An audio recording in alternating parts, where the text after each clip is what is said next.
hablábamos en el momento oportuno. Me llevabas a la cama el desayuno y por la noche cogíamos un viaje para Neptuno.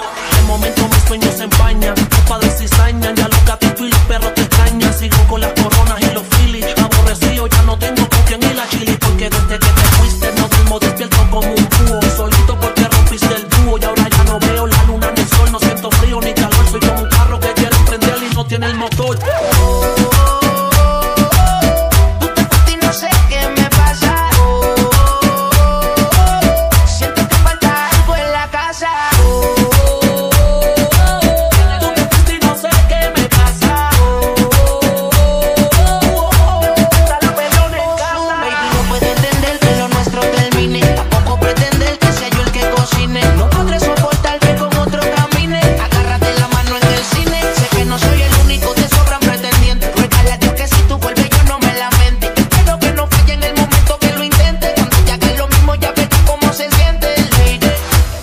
Te aseguro que si ahora me ves te gusto más que antes. Ahora estoy adelante, ahora soy cantante. Estoy entre la farándula aunque llevo un año apenas. No consigo nada como mi nena, todos me tiran al DM. Aunque en la lista tengo más de 100. Sigo escribiendo de carta para que te las envíen, pero no responden nada. No sé si es que estás casada o es que te las mandan a una dirección equivocada. De maldad sé que eres una mujer con calidad, pero me estás escondiendo algo, dime con sinceridad. El corazón nadie lo manda, dime si con alguien anda para yo no seguir matándome y mejor soltarte en banda. Estoy cansado. Hoy me levanté